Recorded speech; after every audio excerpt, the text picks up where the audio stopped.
तो बेसिकली आज जो है वो मेरे डेली व्लॉगिंग को पूरा ऑफिशियली आधिकारिक रूप से 1 हफ्ता हो चुका है। ऐसे मुझे व्लॉगिंग करते हुए तो मतलब एक हफ्ते से 1-2 दिन ऊपर ही हो गया है, लेकिन जो ऑफिशियल जो यूट्यूब पे जिस दिन वीडियो गई थी वो आज ही का दिन था। अब ऑब्वियसली अब मैंने 1 हफ्ता मैंने व्लॉगिंग की है तो उससे मुझे कुछ एक्सपीरियंस भी मिला होगा, क्या क्या हुआ क्या क्या नहीं हुआ। तो आज की इस वीडियो में मैं आप लोगों को वो सब कुछ बताऊंगा। इसलिए मैं अपना एक्सपीरियंस बताऊंगा कि मेरा एक्सपीरियंस डेली व्लॉगिंग का क्या रहा। लेकिन वो सब चीजें बताने से पहले मैं आप लोगों को अपना शेड्यूल बताना चाहता हूँ कि मेरा बेसिकली शेड्यूल क्या था। और कसम से यहाँ वो बहुत तेज बदबू आ रही है। मैं कैसे खड़ा हूँ यहाँ पर मैं ही जानता हूँ।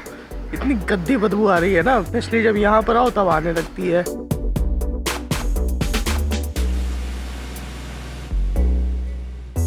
ओके सो तो मैं आप लोगों को सबसे पहले बता देता हूँ अपना शेड्यूल कि मेरा शेड्यूल बेसिकली है क्या।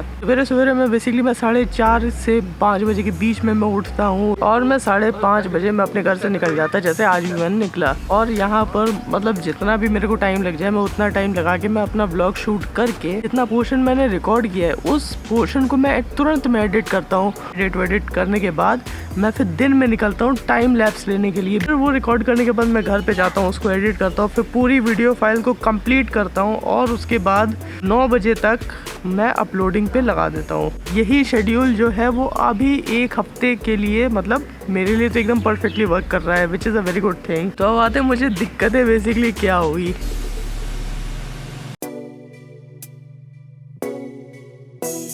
मैं यहाँ से मैं कंटिन्यूसली मैं चलते हुए आ रहा था। मैं इधर आते जैसे इधर आया, ये मतलब क्या है, ये पेड़ का मन नहीं किया उगने का। यहाँ पर का मतलब क्या है, ये मतलब पेड़ का मैं नहीं उगूंगा यहाँ पर। अगर उपजाऊ अगर जमीन होती तो पूरी होती है ना। ये क्या है, ये मेरा प्रिय हेलमेट स्टैंड मेरा, लेकिन अनफॉर्चुनेटली मैं अपने हेलमेट को यहाँ पर छोड़ नहीं सकता। ओके सो अगर तुम लोग में से कोई अगर सोच रहे कि बेसिकली आलस सबसे पहले आई होगी सवेरे 4:30 बजे उठने में, तो मैं तुम लोगों को बताना चाहता हूँ ऐसा बिल्कुल भी ऐसा नहीं हुआ। मेरे को जरा सी भी मेरे को आलस नहीं आई सवेरे उठने 4:30 बजे उठने में। और वो क्यों नहीं आई वो मैं बेसिकली अभी बताता हूँ। तो जब डेली व्लॉगिंग की, जब मैंने अनाउंसमेंट की उस समय उसके मैं 1 महीने पहले से जब से मैं बीमार पड़ा था तब से मैंने ठान के रखी थी कि मैं डेली व्लॉगिंग करूंगा। तो उस चीज की प्रैक्टिस मतलब सवेरे उठने की प्रैक्टिस पिछले 1 महीने से मैं लगातार कर रहा था। एकदम टाइम पे सो रहा था, कोई रात में जगना नहीं, कोई कुछ नहीं, और सवेरे मैं प्रॉपर उठ जा रहा था। मुझे ये दिक्कत तो नहीं हुई कि सवेरे 4:30 बजे मैं उठ नहीं पा रहा हूँ या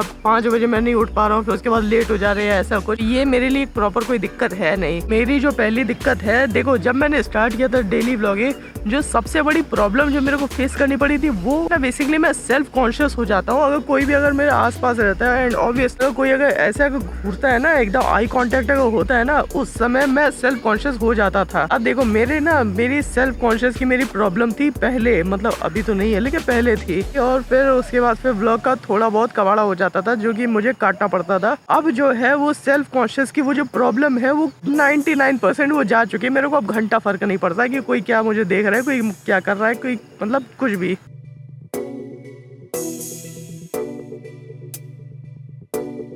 लेकिन अब कुछ ऐसा भी नहीं है कि पब्लिक के होने से मुझे कोई प्रॉब्लम नहीं होती। बेसिकली मेरी इस समय सबसे बड़ी प्रॉब्लम ये है कि अगर ऐसे खड़े होकर अगर व्लॉग कर रहा हूँ तो आसपास जितने भी लोग होते हैं अगर देखते भी है ना तो बेसिकली कुछ ना कुछ बोल लेंगे, कुछ कमेंट करेंगे। और मतलब वो जो कमेंट है वो मुझे कमेंट से कोई फर्क नहीं पड़ता है, लेकिन उनकी जो आवाज़ है ना, बेसिकली अगर कोई भी अगर पीछे अगर बोल रहा है तो वो ये जो माइक है ये माइक कैप्चर कर लेता है तुरंत। तो उससे क्या होता है कि मेरी ऑडियो में बहुत सारी प्रॉब्लम हो जाती है और बहुत सारी प्रॉब्लम होने की वजह से वो पार्ट मेरे को कट करना पड़ता है, फिर कंटेंट जो है वो गायब हो जाता है। और जो तीसरी जो ब्लंडर है, जो प्रॉब्लम है ना, ये पूरे लखनऊ की प्रॉब्लम है। ऐसी दिक्कत है जो कभी ठीक नहीं हो सकती है। वो प्रॉब्लम बेसिकली ये है कि अगर मैं किसी भी मॉन्यूमेंटल प्लेस पे अगर जाऊँ, उधर ही रहो बेटा। वो प्रॉब्लम ये है कि अगर किसी भी मॉन्यूमेंटल प्लेस पे अगर जाऊँ तो वहाँ की जो सिक्योरिटी गार्ड्स होते हैं ना, वो उनको एक तो पता नहीं उनको कैमरे से उनको कोई दिक्कत होती है क्या होता है, वो उन लोगों को कैमरा पसंद नहीं आता और लोग तुरंत वो लोग मना कर देते कि sir you are not allowed inside. Simply वो लोग यही करते हैं। ये एक ऐसी दिक्कत है जो मुझे तो हमेशा ऐसा लगता है मुझे जिंदगी भर मुझे फेस करनी पड़ेगी, उसका कोई सोल्यूशन ही नहीं है। अगर लखनऊ अगर आप लोगों को अगर घुमाना चाहूँ ना तो बेसिकली मैं वो काम नहीं कर पाऊंगा, लेकिन DSLR नहीं भाई साहब, पिक्चर बना दोगे तुम, DSLR नहीं। ये जो बच्चा देख रहे हो ना खेलते हुए, इसलिए अभी एकदम पास में आ गया था, वो पूरा कैमरे के एकदम पीछे आके खड़े होके हिलाने की कोशिश करने लगा था। मैं वहाँ पे जब बैठ के जब बना रहा था वीडियो, तो भाई यार ऐसा किसी और का सामान ना छुए करे बच्चे, माता पिता को ये चीज़ देखनी चाहिए है। मतलब मान लो कैमरा अगर ऐसे रहे, वो ऐसे करके आ रहा था। एंड बेसिकली एक जो प्रॉब्लम है वो मेरी व्यक्तिगत प्रॉब्लम है, मतलब वो कुछ ज़्यादा पर्सनल प्रॉब्लम है। वो प्रॉब्लम ये है कि मेरे से गर्मी जो है वो सहन नहीं हो पाती है।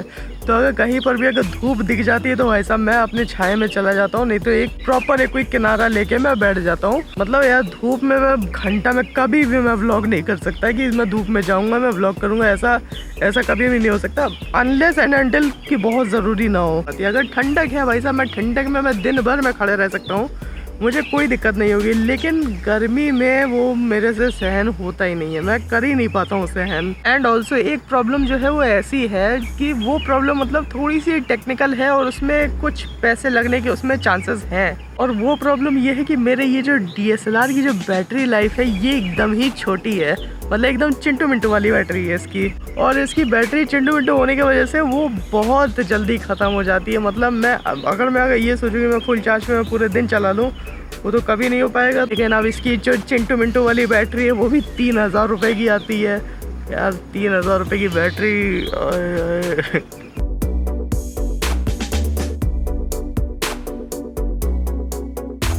मेरे को ना आप लोग एक लॉजिक एक समझाओ, ये पानी के बीचों बीच कैसे उग कैसे जाता है भाई? मतलब ये क्या कैसे पेड़ होते हैं? लोगों को मिट्टी विट्टी की जरूरत नहीं होती क्या? इतने ज्यादा सेल्फ डिपेंडेंट पेड़ तो भाई साहब मैंने कभी नहीं देखा कि वो पानी में ही उगे पड़े। मतलब पानी के नीचे उगते हैं आई नो, लेकिन पानी के ऊपर उग रहा है यार।